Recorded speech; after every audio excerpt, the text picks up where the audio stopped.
And where were you born? Radom, Poland. R-A-D-O-M. Tell me about your parents. What were their names? I don't know, in Polish or in English? That's great. In Polish, they were Icek, I-C-E-K, and my mother was Sarah, or Sura.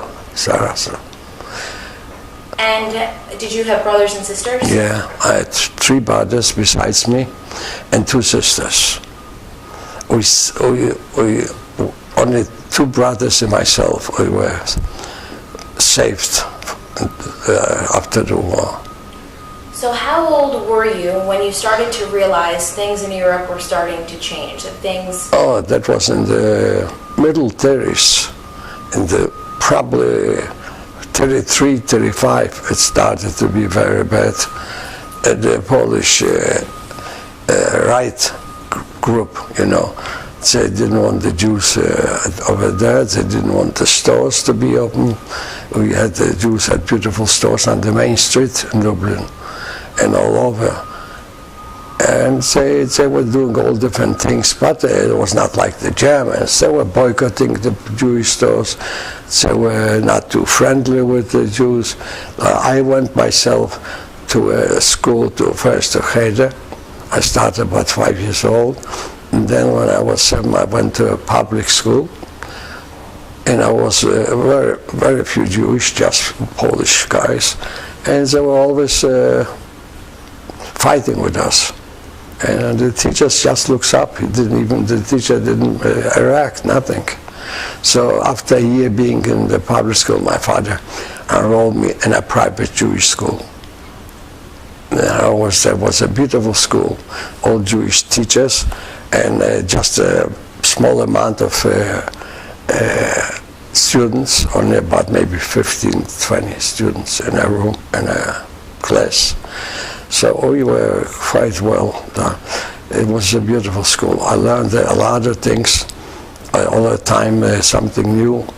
And then from the school, I went to high school, also a Jewish gymnasium, where we stayed the same way. We learned Polish, Hebrew, Greek, Latin, and that in the higher classes in high school. You know, and it was okay.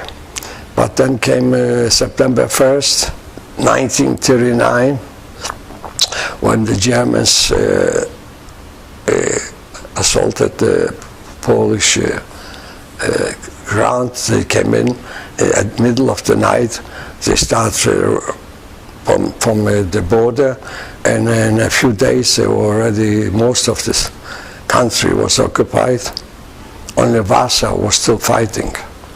Warsaw, the Jewish ghetto in Warsaw, later, but not now, wasn't in the, there were a lot of the biggest population, and I think Europe was in Warsaw. That's right. And they were doing well.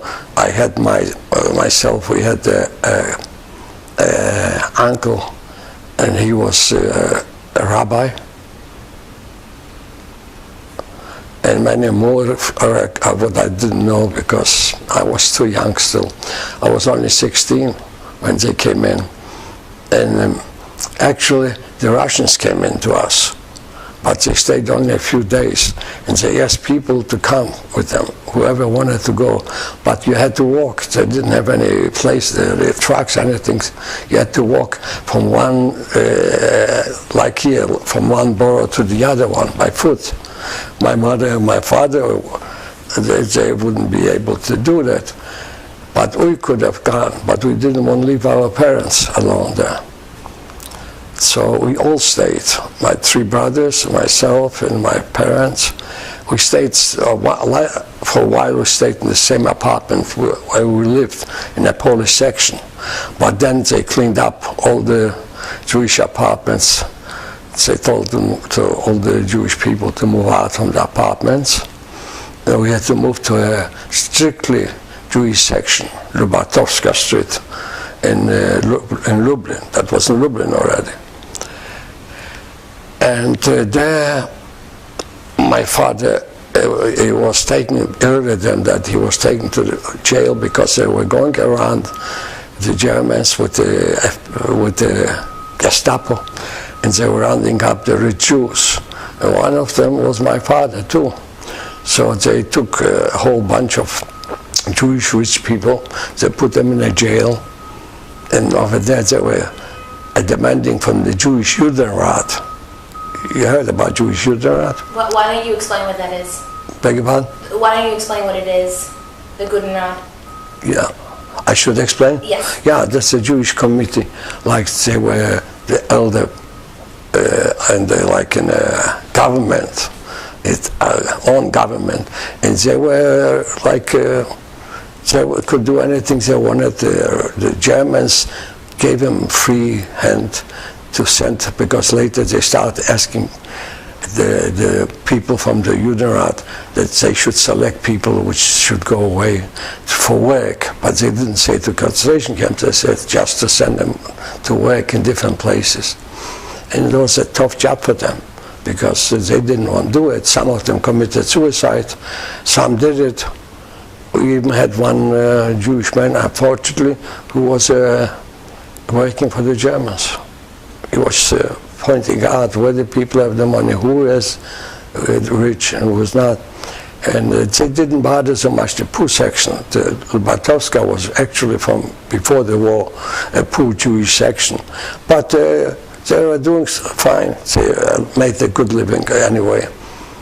And now we lived in a Polish section. We had only, in our place, there were only a few assimilated Jews, an engineer, a lawyer, a judge. They were Jewish people. Everything else was Polish. A beautiful home, a four-story building. And my father and mother owned that building. They got it from their grandfather, who passed away. He left this to them. And we had quite a few more buildings that they bought over the time when they moved to Lublin. So we were doing good. My father had to pay for 3-4 children fee in the private school. He did it. Every month he had paid. Like here you pay in a private school.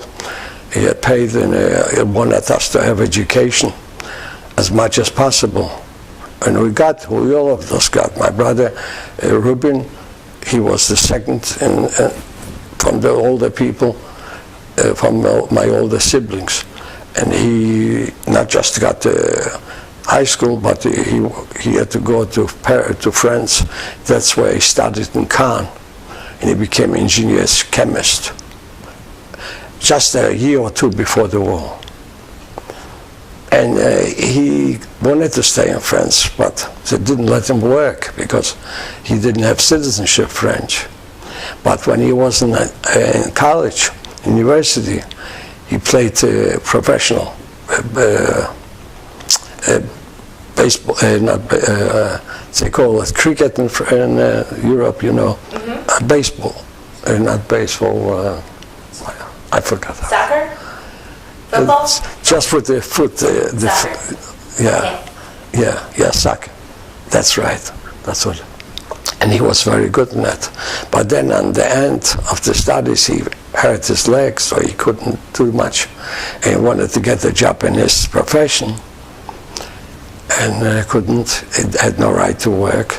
So he decided to come back to us. He was missing us anyway. He was still single, and so he came back to us just maybe 2 years before the war. Came back to Poland, to our place, to Lublin. And just before the war, he married, and he had, by the time they were taking away, one child was 4 years old, a girl, beautiful girl. We called her Lala. Actually, her name was Leah, but she was like a doll. So Lala in Polish is a doll.